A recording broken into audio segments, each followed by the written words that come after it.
सभी विद्यार्थियों को मेरा नमस्कार। मैं धर्मवीर मीणा, सहायक आचार्य इतिहास राजकीय महाविद्यालय गुंडी, आप सभी विद्यार्थियों का ऑनलाइन कक्षा अध्यापन में स्वागत करता हूं। आज का हमारा टॉपिक है गियासुद्दीन तुगलक, जिसका कि 1320 से 1325 ईस्वी तक शासन रहा। गियासुद्दीन तुगलक ने एक नवीन राजवंश की नींव डाली, परंतु यह कहना भूल है कि तुगलक किसी नस्ल अथवा वंश का नाम था। गियासुद्दीन का नाम गाजी तुगलक अथवा गाजी बेग तुगलक था। इस कारण इतिहास में उसके उत्तराधिकारियों को भी तुगलक पुकारा जाने लगा और उसका वंश तुगलक वंश कहलाया। अन्यथा उसके पुत्र मोहम्मद ने अपने को मोहम्मद बिन तुगलक, जो तुगलक का पुत्र था, मोहम्मद बिन तुगलक के नाम से पुकारा और उसके किसी अन्य उत्तराधिकारी ने अपने नाम के साथ तुगलक शब्द का प्रयोग नहीं किया। इब्न बतूता ने तुगलकों को तुर्कों की कराना शाखा का बताया है। यह एक अफ्रीकी यात्री था जो कि इसके पुत्र मोहम्मद बिन तुगलक के समय में भारत आया। अमीर खुसरो ने लिखा है कि स्वयं सुल्तान गियासुद्दीन ने अपने बारे में कहा था कि वह एक साधारण वंश का व्यक्ति हैं। गाजी तुगलक ने अपने पिता की भांति दिल्ली के सुल्तानों की सेवा की थी और जलालुद्दीन खिलजी के समय में वह सैनिक सेवा में था। अपनी योग्यता से वह प्रगति करता गया और 1305 ईस्वी में अलाउद्दीन ने उसे दीपालपुर का सूबेदार और सीमा रक्षक नियुक्त किया था। पूर्व के अध्याय में हमने जानकारी प्राप्त की थी कि दीपालपुर पाकिस्तान के पंजाब प्रांत के सिंधु नदी के तट पर स्थित एक किला था और सल्तनत काल में वह बाहरी आक्रमणों से बचाव के लिए बहुत ही महत्वपूर्ण था। इसलिए इतने महत्वपूर्ण स्थान पर इसने सेवा दी। उसने मंगोल आक्रमणों के विरुद्ध सफलता प्राप्त की, काबुल तथा गजनी तक आक्रमण किए और मंगोलों की सीमा के अंतर्गत क्षेत्रों से राजस्व वसूल किया। खुसरो शाह के समय में वह अपने उसी पद पर रहा। उसके पश्चात खुसरो शाह को समाप्त करके उसने दिल्ली के सिंहासन पर अधिकार कर लिया तथा 8 सितंबर 1320 ईस्वी को वह सुल्तान बना और 1325 लगभग फरवरी मार्च महीने की तक उसने शासन किया, उसकी मृत्यु तक। और उसके बाद उसका पुत्र मोहम्मद बिन तुगलक के नाम से सिंहासन पर बैठा।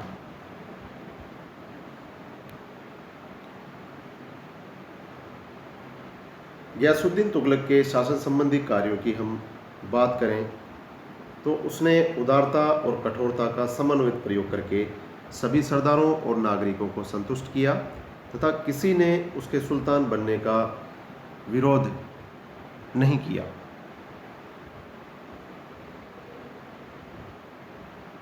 अलाउद्दीन के समय में जिन व्यक्तियों ने से उनकी जागीरें छीन ली गई थी, उसे उन्हें वापस कर दिया गया। गियासुद्दीन ने खुसरो द्वारा अनावश्यक रूप से वितरित किए गए धन को वापस लेने का प्रयत्न किया। इस कार्य में वह पर्याप्त रूप से सफल भी रहा, परंतु वह संपूर्ण धन को वापस नहीं ले सका। शेख निजामुद्दीन औलिया ने तो उसकी धन की मांग का उत्तर देने की आवश्यकता ही नहीं समझी। एक अन्य धारणा के अनुसार उसने सुल्तान से कहलवा दिया कि उसने उस धन को बांट दिया है और अब उसके पास वापस करने के लिए धन नहीं है। इस प्रकार की बात उसने कही। राज्य की आर्थिक स्थिति को ठीक करने के लिए गियासुद्दीन ने लगान व्यवस्था की ओर ध्यान दिया। किसानों की स्थिति में सुधार करना और कृषि योग्य भूमि में वृद्धि करना उसके दो प्रमुख उद्देश्य थे। अर्थात कृषि कार्य की ओर उसने विशेष ध्यान दिया और उसकी कोशिश यही रही कि किसान कृषि को छोड़कर नहीं जाए और कृषि कार्य में लगे रहें। अलाउद्दीन खिलजी के द्वारा लागू की गई भूमि लगान तथा मंडी संबंधी नीति के पक्ष में वो नहीं था। अलाउद्दीन की कठोर नीति के विपरीत गयासुद्दीन ने उदारता की नीति अपनाई, जिसे बर्नी ने रस्मो नियम अथवा मध्यपंथी नीति कहा है।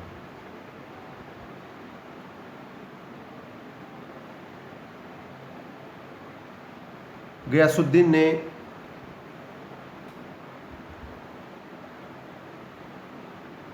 सड़कें ठीक करवाई तथा पुलों एवं नहरों का निर्माण करवाया।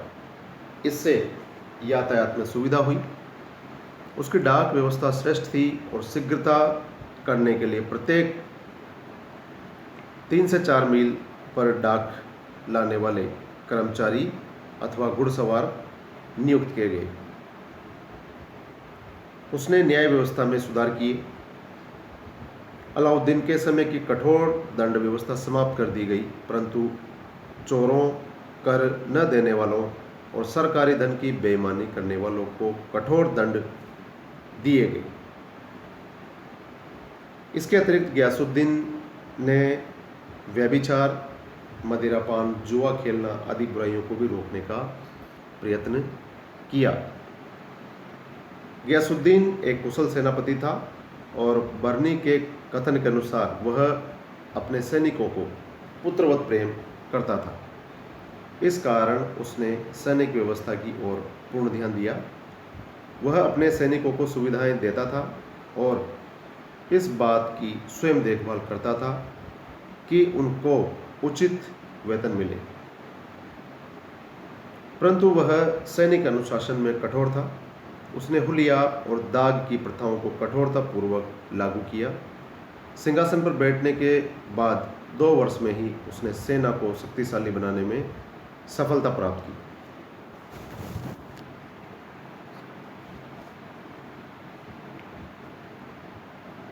हिंदुओं के प्रति गयासुद्दीन की नीति कठोर थी।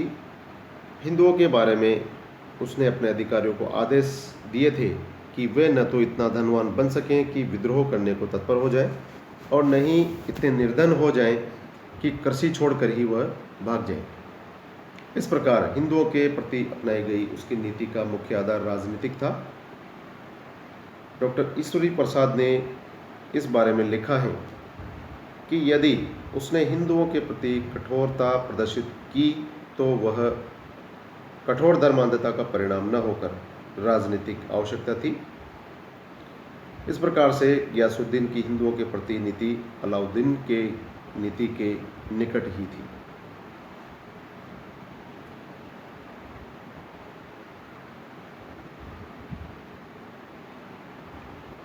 गयासुद्दीन की साम्राज्य विस्तार संबंधी चर्चा करें तो वह पूर्णतया साम्राज्यवादी था और इस दृष्टिकोण से वह अलाउद्दीन से भी आगे था।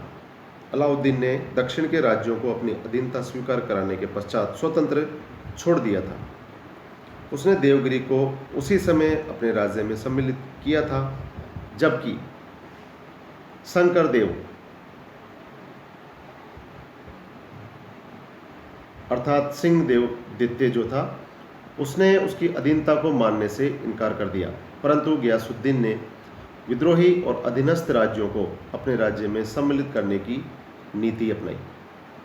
उसके समय में जिस राज्य को पराजित किया गया और जिस स्थान के विद्रोह को दबाया गया, उस राज्य और उस स्थान को दिल्ली सल्तनत में ही सम्मिलित कर लिया गया।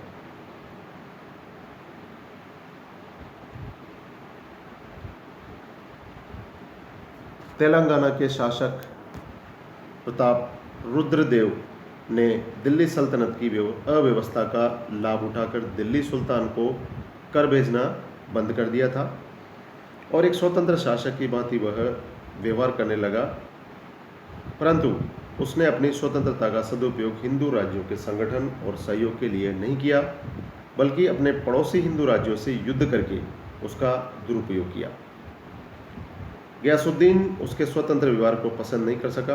उसने 1321 ईस्वी में अपने सबसे बड़े पुत्र जूना खान उर्फ उलुग खान, जो कि उसकी उपाधि थी, उसको तेलंगाना पर आक्रमण करने के लिए भेजा। उलुग खान ने तीव्र से तीव्र वेग से आक्रमण किया और बिना किसी विरोध के वारंगल के किले के सामने वह पहुंच गया।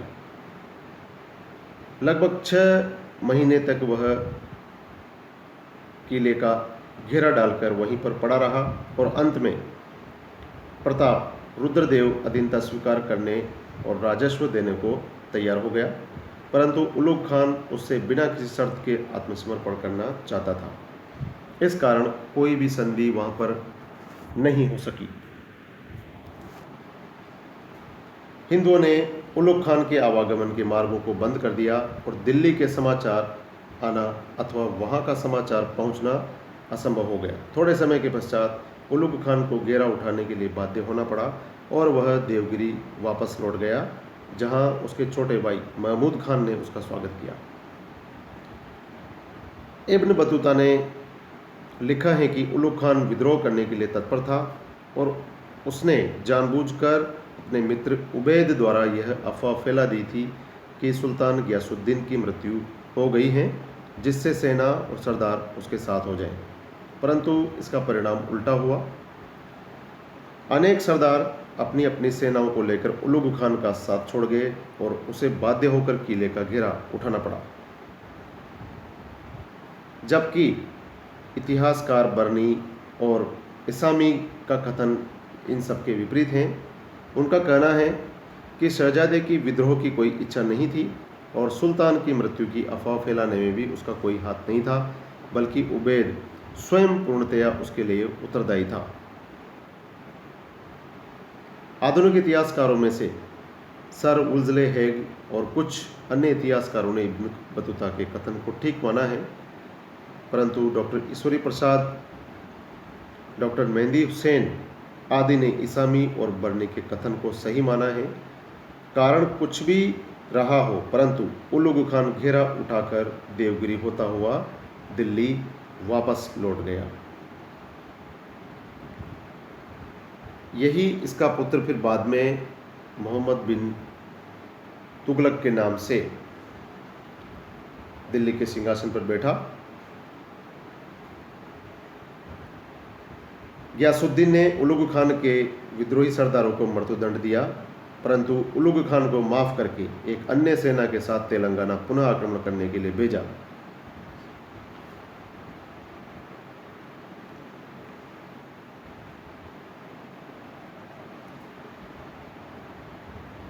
आगे हम बात करते हैं गयासुद्दीन तुगलक की मृत्यु के बाद में।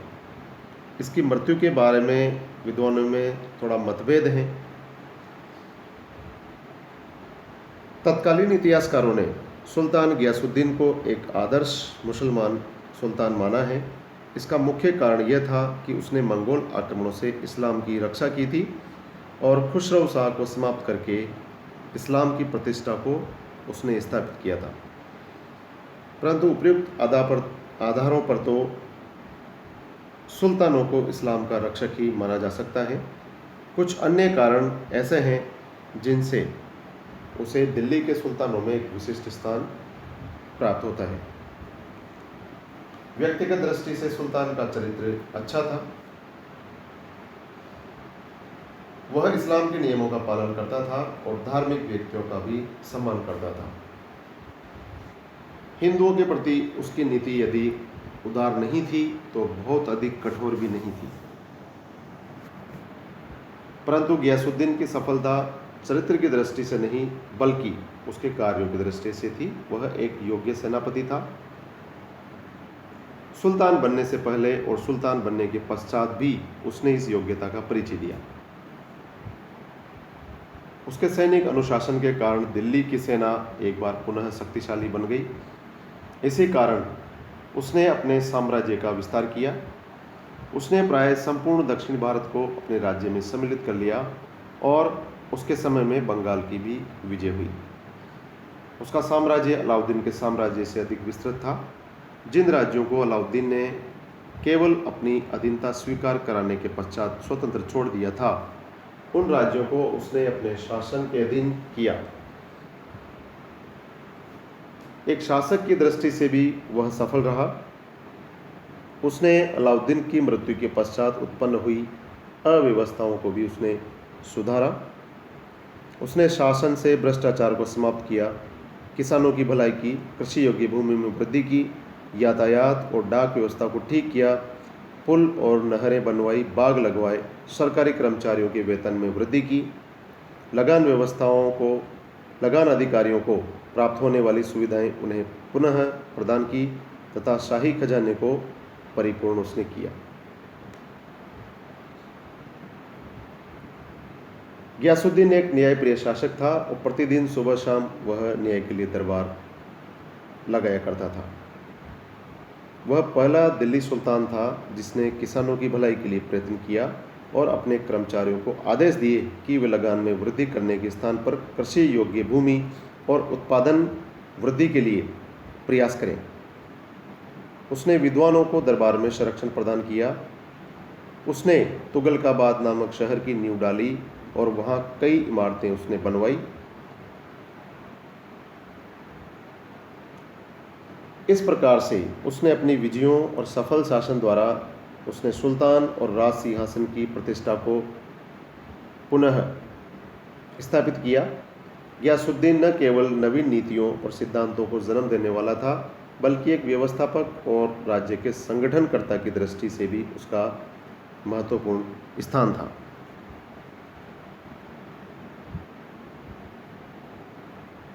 यद्यपि वह एक साधारण स्थिति से उठकर सुल्तान के पद पर पहुंचा था, परंतु सुल्तान बनने के पश्चात उसने बलबन की भांति अपनी सहायता के लिए श्रेष्ठ तुर्की नस्ल का सहारा नहीं लिया। उसने न तो कभी स्वयं श्रेष्ठ नस्ल का वंशज होने का दावा किया और न ही शुद्ध तुर्की नस्ल के व्यक्तियों की वफादारी प्राप्त करने का प्रयत्न किया। इस प्रकार से वह अलाउद्दीन के समय की क्रूर परंपराओं में पनपा था, परंतु उसने कभी भी क्रूरता को अपने शासन का आधार नहीं माना।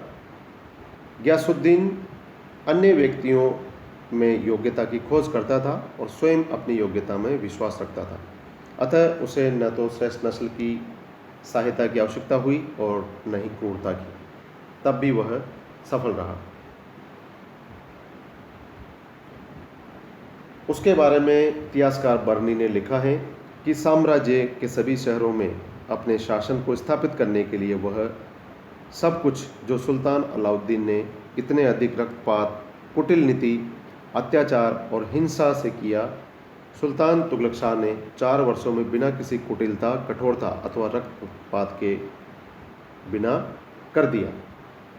तो इस प्रकार से गियासुद्दीन तुगलक के बारे में अलग अलग इतिहासकारों के भिन्न भिन्न मत हैं।